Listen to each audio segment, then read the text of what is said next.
안녕하세요. 오늘은 최근 한국에서도 좀 인기가 좀 좋아지고 있는 IB 바칼로레아에 대해서 한번 얘기를 나눠보고 싶습니다.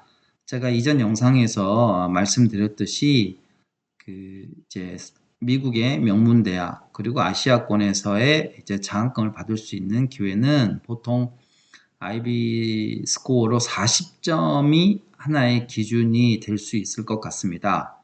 그래서 IB 테스트에서 40점을 받을 수 있는 가장 확실한 방법에 대해서 한번 말씀을 드리고자 합니다. 이것은 제가 여기 현지에서 IB 강사로서 아이들을 가르쳐 보고 IB의 과정에 이제 다니고 있는 학생들과의 여러 가지 스타일의 면담을 통해서 제가 이제 이해한 점을 한번 말씀드리도록 하겠습니다.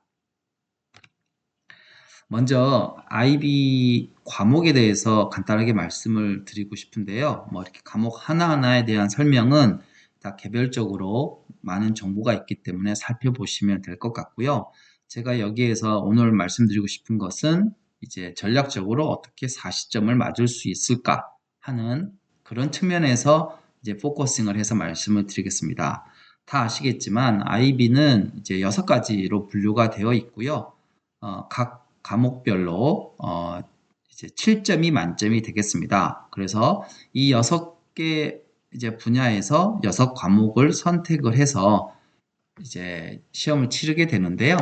이제 7, 6에 1 과목에 만점이 7점이고 6과목이기 때문에 42점이고 또 이제 논술 형태의 TOK라든지 ECAS 등이 있습니다. 이것은 뭐 약간 별도의 테스트 이제 학교의 선생님과의 커뮤니케이션을 통해서 진행하는 부분이라 좀 제외를 하고 여기에서도 3점이 이제 부여되고 있습니다. 그래서 최종적으로는 42 플러스 3 그래서 45점 만점이 되겠습니다.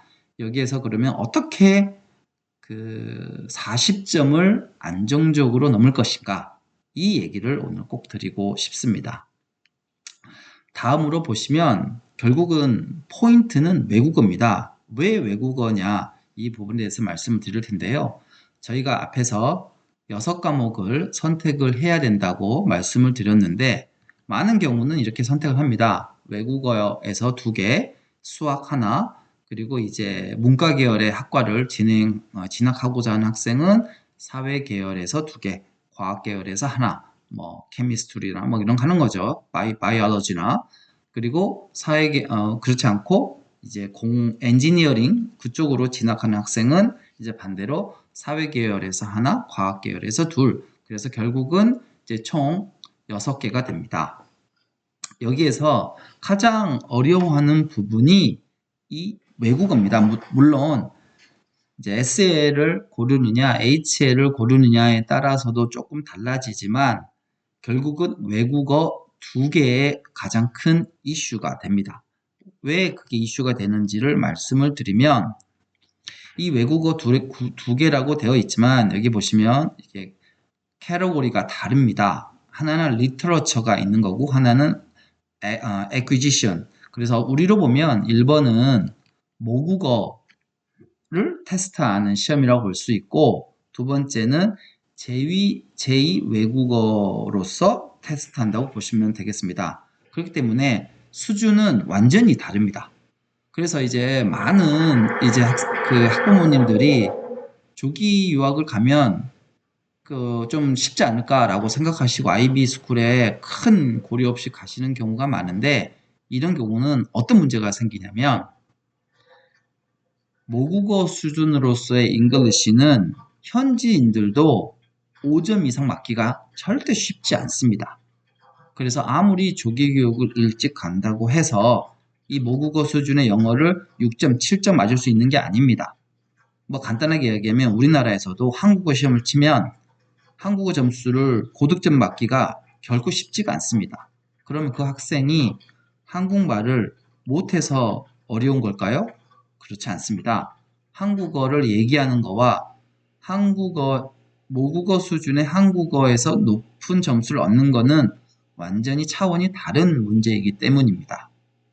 그래서 조기 교육을 일찍 간 경우는 영어적인 측면에서도 모국어 수준이 아니기 때문에 이게 좀 어렵고, 그렇다고 그 친구들이 그럼 제2외국어는 준비가 되어 있느냐? 많은 경우는 거의 준비가 되어 있지 않습니다.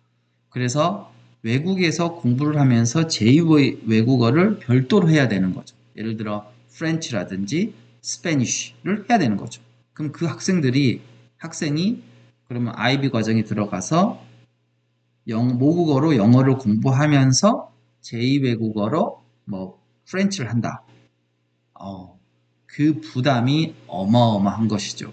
그렇기 때문에 근데 이 부담은 외국에서 그치지 않고 이게 부담이 되기 때문에 다른 사회계열, 과학계열에 집중하기가 어려워집니다.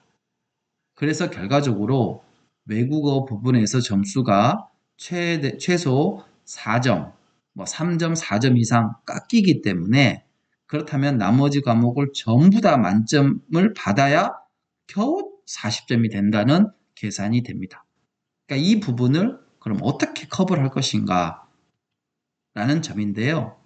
사실 IB 선택할 때 가장 중요한 건 그 IB 과정을 제공하는 학교에 한국어가 개설되어 있는지 여부를 반드시 확인하셔야 됩니다. 이게 그 학생의 40점대를 좌우할 수 있습니다. 쉽게 말하면 어떻게 보면 조기 유학을 너무 일찍 한 학생들은 오히려 IB 과정이 현명하지 않은 선택이 될 수 있습니다. 반대로 영어에 대해서 크게 부담이 없는 아주 어렸을 때 조기 유학 좀 다녀왔다든지 한국에서 영유 등등등을 통해서 좀 보강이 된 학생이 한국에서 충실하게 과정을 공부를 했다면 IB에서는 이미 제2외국어 두 과목이 거의 확보가 되어 있다라고 볼 수가 있는 것입니다. 그럼 이런 친구 같은 경우는 언어에 대한 부담을 줄이고 과학계열, 사회계열 쪽에 집중할 수 있는 것이죠. 그러면 그게 결국은 시너지를 발휘해서 총점으로 40점대를 넘어갈 수 있는 겁니다.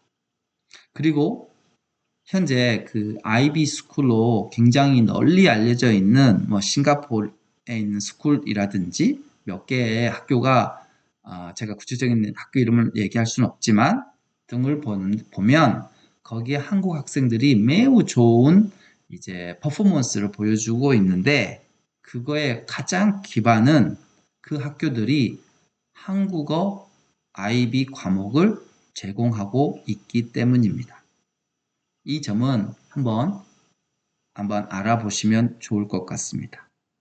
즉, 제가 이제 결론적으로 말씀드리고 싶은 건 단지 영어를 잘한다고, 단지 조기 유학을 통해서 영어를 아주 능숙하게 되었다 하더라도 제2외국어에 대한 준비 없이 IB 과정에 진학하는 것은 아주 큰 패착이 될 수 있습니다.